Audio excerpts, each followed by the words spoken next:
Halo pemirsa GPR TV dari Sabang sampai Merauke dari Biagas hingga Pulau Rote. Bertemu lagi bersama saya Mona Azari Disak dalam program Kominfo Newsroom.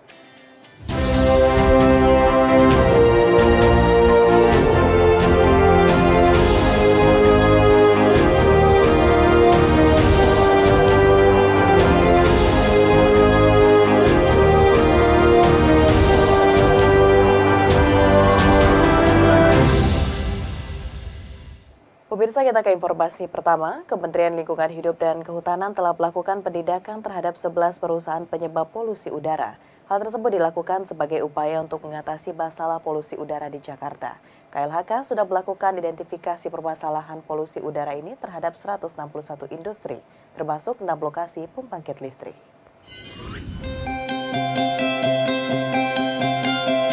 Kementerian Lingkungan Hidup dan Kehutanan Republik Indonesia menjatuhkan sanksi administrasi kepada 11 industri yang menjadi sumber pencemaran udara di Jabodetabek dan sekitarnya. Menteri LHK Siti Nurbaya Pakar dalam keterangan pers mengatakan, penjatuhan sanksi merupakan tindak lanjut penegakan hukum melalui pengerahan 100 anggota tim menuju 351 industri, termasuk perusahaan pembangkit listrik tenaga uap dan pembangkit listrik tenaga diesel yang diduga sebagai sumber pencemar udara. Sebanyak 11 industri yang diberikan sanksi administrasi bergerak di bidang stok pool batu bara, peleburan logam, pabrik kertas, dan arang. KLHK juga akan melanjutkan proses identifikasi melalui observasi indeks standar pencemaran udara terhadap sekitar 161 industri di 6 lokasi kendaraan dari alat pengamat yang ada di Kementerian LHK sebagai sumber penyebab polusi. Sanksi administratif itu artinya berdasarkan hasil pemeriksaan dilihat hal-hal apa yang tidak sesuai dengan standar. Dan mereka harus penuhi itu. Menteri LHK Siti menambahkan, Presiden juga meminta penyelesaian masalah polusi udara dilakukan berbasis kesehatan. Selanjutnya, KLHK mendorong semua stakeholder termasuk kantor pemerintahan, dunia usaha, dan masyarakat untuk melakukan penanaman pohon secara besar-besaran guna mengatasi polusi udara. Sementara itu, pemirsa, pejabat Gubernur DKI Jakarta Budi Heru Hartono menyatakan kepada para orang tua untuk tetap memakaikan masker kepada anak-anaknya jika berada di luar rumah. Hal tersebut perlu dilakukan mengingat meningkatnya kasus penyakit pernafasan yang menyerang anak-anak.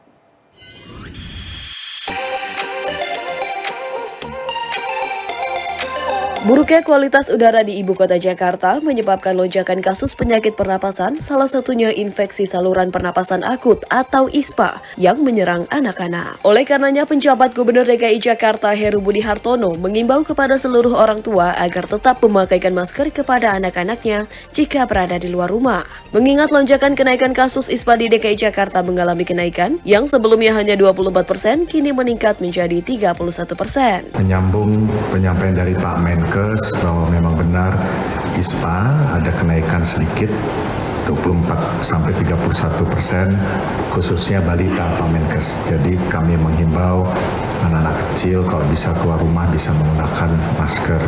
Pada kesempatan yang sama, Menteri Kesehatan Budi Gunadi Sadikin juga menjelaskan salah satu penyebab utama maraknya penyebaran penyakit pneumonia, infeksi saluran pernapasan akut, dan asma adalah akibat dari adanya polusi udara di Indonesia. Selain ketiga penyakit tersebut, Menkes juga menyebutkan 3 penyakit parah lainnya akibat adanya gangguan pernapasan meliputi kanker paru, penyakit paru kronis, serta tuberkulosis. Melihat begitu besarnya dampak polusi udara bagi kesehatan masyarakat, Organisasi Kesehatan Dunia kemudian meminta pemerintah Indonesia untuk memonitor komponen polutan di udara agar mampu memitigasi penyakit yang menyebar akibat adanya polusi udara. Kita juga menganalisa apa penyebab penyakit pernafasan ini. Ya, penyebabnya banyak. Nah, kita lihat salah satu penyebab yang paling dominan adalah polusi udara. Itu antara 24-34% dari 3 penyakit utama tadi, pneumonia, kemudian ISPA, dan asma itu disebabkan oleh polusi udara.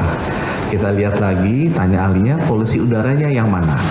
Karena WHO itu memberikan untuk sektor kesehatan lebih sedikit dari yang Ibu Menteri KLHK. Kita diminta memonitor 5 komponen di udara.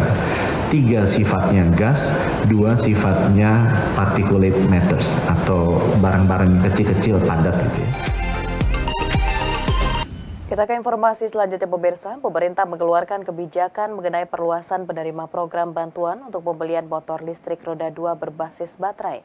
Dengan terbitnya peraturan Menteri Perindustrian untuk pembelian kendaraan bermotor listrik berbasis baterai roda 2. Melalui program bantuan pemerintah ini, masyarakat akan mendapatkan potongan harga sebesar Rp7 juta untuk pembelian 1 unit sepeda motor listrik dengan 1 nomor induk kependudukan yang sama.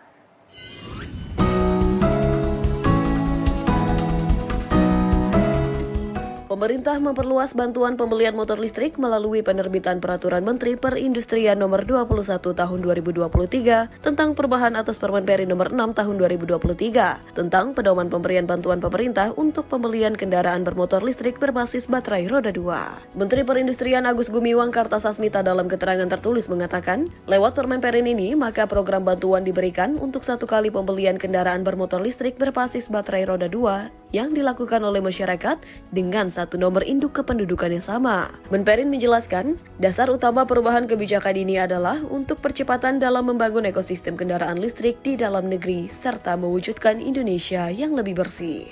Melalui program bantuan pemerintah ini, masyarakat akan mendapat potongan harga sebesar Rp7 juta untuk pembelian 1 unit sepeda motor listrik. Permen Peri Nomor 21 Tahun 2023 juga menegaskan, dalam melakukan proses pembelian kendaraan sepeda motor listrik, dealer perlu melakukan pemeriksaan kesesuaian data pembeli yang berbasis NIK yang terintegrasi dengan data kependudukan dan catatan sipil dengan menggunakan sistem informasi yang disediakan oleh Kementerian Perindustrian. Pahala Nainggolan menyatakan sistem informasi pemerintah daerah atau SIPD menjadi kunci salah satu pencegahan korupsi di Indonesia. Sementara itu, Agus Fatoni menyampaikan SIPD memiliki berbagai manfaat, salah satunya adalah dapat menghemat anggaran daerah.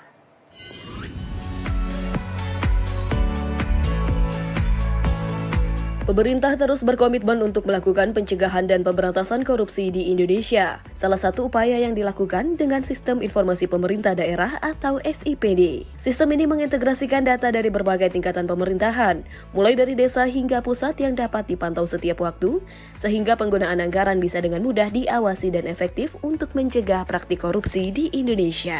Dalam dialog Forum Merdeka Barat 9 dengan tema Satu Sistem Informasi Tutup Ruang Korupsi, Deputi Pencegahan dan Monitoring KPK Pahala Nainggolan mengatakan bahwa SIPD bukan hanya menyambungkan perencanaan program sampai laporan keuangan, tetapi juga memuat data-data laporan keuangan di tingkat terbawah hingga teratas, yakni mulai dari desa, kabupaten, provinsi, Kementerian Dalam Negeri hingga Kementerian Keuangan. Jadi ini sistem kenapa kita bilang ini terintegrasi, bukan hanya proses tapi levelnya. Dari 75.000 desa, kita bisa tahu sekarang aset desa berapa. Dana desa itu bikin jembatan berapa bisa tahu dengan sistem ini. Gitu. Oleh karena itu kita optimis kalau sistem yang terintegrasi ini, kita bilang ya jangan kita aja pemerintah yang lihat. Teman-teman media lah di daerah. Berarti publik bisa akses ya Pak ya? Bisa banget. Jadi teman-teman media di daerah, coba deh lihat deh yang namanya APBD itu berapa habis buat perjalanan dinas, berapa buat rapat. Ya kan bisa, fungsi pengawasan itu nggak mungkin KPK sendiri atau Dagri atau Bappenas. Biar aja masyarakat lihat sendiri. Di kesempatan yang sama, Direktur Jenderal Bina Keuangan Daerah Kemendagri Agus Fatoni menyampaikan, SIPD memiliki berbagai manfaat. Salah satunya adalah dapat menghemat anggaran daerah. Fatoni menyebut berdasarkan data dari Kemendagri, ada sekitar 15 sistem informasi daerah yang dapat dihapus setelah ada SIPD. Sistem-sistem tersebut antara lain sistem perencanaan dan penganggaran daerah, sistem penatausahaan keuangan daerah, hingga sistem akuntansi daerah. Dari sistem tersebut diasumsikan anggaran Rp1 miliar untuk satu sistem dan suatu daerah memiliki sistem terkait perencanaan keuangan. Dengan demikian, penggunaan SIPD dapat membantu membuat suatu daerah lebih menghemat anggaran Rp5 miliar. Jawa Barat itu sudah menghitung dengan adanya SIPD ini nggak ada kertas lagi, 0% kertasnya. Kertas yang dihemat hanya untuk penata usahaan keuangan saja itu bisa menghemat sampai 16 miliar, bisa dibayangkan, kali semua daerah. Bahkan juga kota Medan itu sudah menghitung dengan menggunakan SIPD itu dari penggunaan sewa internet dan perjalanan dinas bisa menghemat 16 miliar.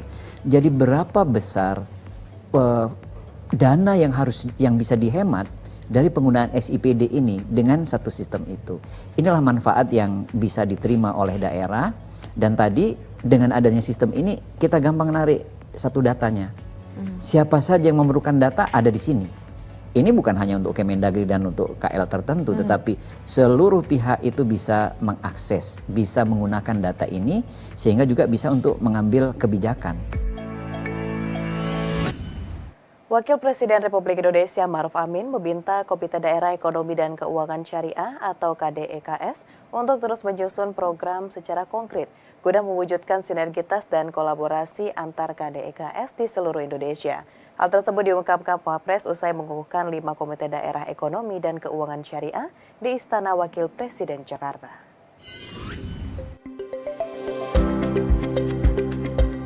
Wakil Presiden Republik Indonesia Maruf Amin mengukuhkan 5 Komite Daerah Ekonomi dan Keuangan Syariah di Istana Wakil Presiden Jakarta pada Senin 28 Agustus 2023 lalu. 5 KDEKS tersebut terdiri dari Provinsi Banten, DKI Jakarta, Lampung, Nusa Tenggara Barat, dan Bangka Belitung. Wapres menilai hadirnya KDEKS di seluruh Indonesia merupakan bentuk keseriusan pemerintah daerah dalam mengembangkan ekonomi dan keuangan syariah yang diharapkan mampu berkolaborasi secara penuh dengan Komite Nasional Ekonomi dan Keuangan Syariah. Tercatat hingga saat ini sebanyak 22 KDEKS telah terbentuk di berbagai provinsi, dan penyebar luasan tersebut diyakini Wapres mampu menggali sektor-sektor unggulan di daerah yang nantinya akan berkembang menjadi sumber pertumbuhan ekonomi secara nasional.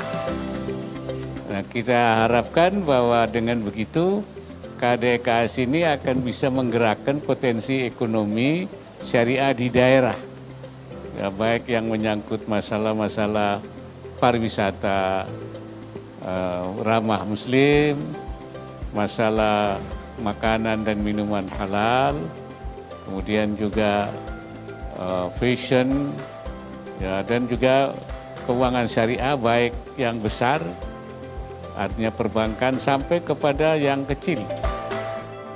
Wapres pun berpesan kepada jajaran pengurus 5 KDEKS yang baru untuk menyusun program-program pengembangan ekonomi dan keuangan syariah secara inovatif, terarah dan terukur dengan cermati dan kenali potensi sektor-sektor unggulan ekonomi dan keuangan syariah.